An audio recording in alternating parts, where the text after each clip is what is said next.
Belgrade has erupted in what could be the largest protest in Serbia's history. What began as outrage over government negligence after the Novi Sad train station collapse, which killed 15 people, has transformed into a powerful movement against President Aleksandar Vučić. The protests, led largely by students, have been gaining momentum for over 4 months, culminating in a historic turnout on 15th of March, 2025. The official Interior Ministry estimate put the number at 100,000 protesters, but an independent NGO, Arhiv Javni Skupova, gave a much higher estimate, 300,000. If confirmed, this would make it Serbia's biggest demonstration since the ousting of Slobodan Milošević in 2000. Since the tragedy, the train accident in Novi Sad, happened, students and society have finally woken up. It's been a whole decade of some great melancholy in which we have all lived, and this is just a picture of an awakened, finally united society that no longer wants to tolerate tyranny.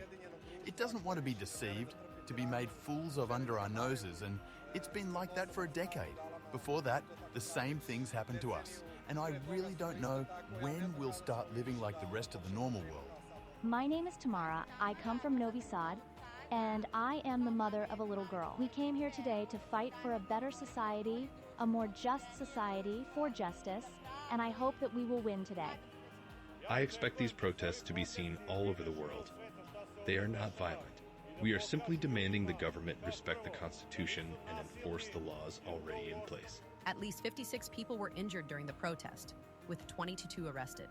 Hospitals reported no serious injuries or fatalities, though clashes between demonstrators and pro-government groups added to tensions.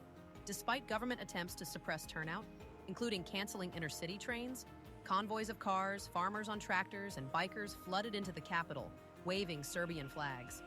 Protesters called for justice, transparency, and an end to Vučić's grip on power. A particularly alarming moment came during a 15-minute silence honoring the Novi Sad tragedy victims. A loud, unexplained noise, resembling an incoming projectile or aircraft crash, startled the crowd, causing brief panic as protesters fled one of Belgrade's streets.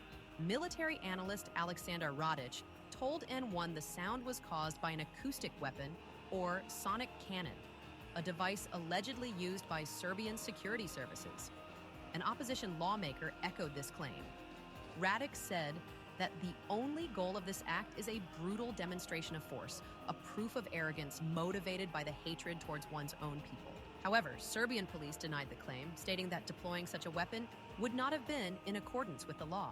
President Vučić addressed the protests a day later, acknowledging the scale of the unrest but focusing on the violence that erupted.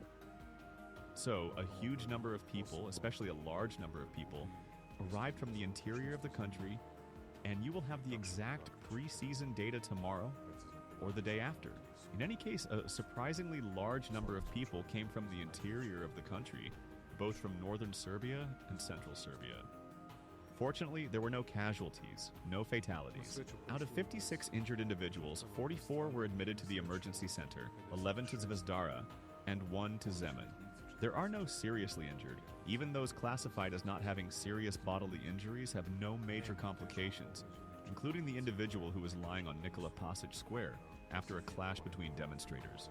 Regarding that person, since the Minister of Health asked me just before we came here, I was informed that everything will be fine, and I am very happy about that. Was there violence? There was more violence than I would have liked to see.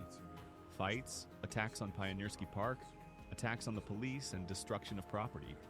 Over 100 tractors belonging to Serbian farmers were destroyed for no reason.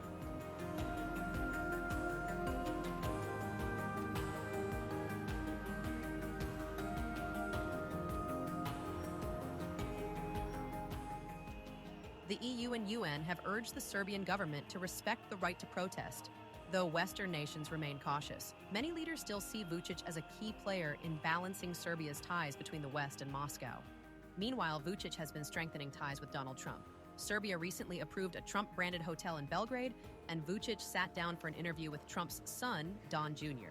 In the interview, Don Jr. echoed Vučić's rhetoric, calling the protests a weaponized movement and suggesting foreign interference despite no evidence supporting the claim.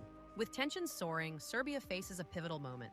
Will Vučić tighten his grip, or is this protest wave the beginning of a new era?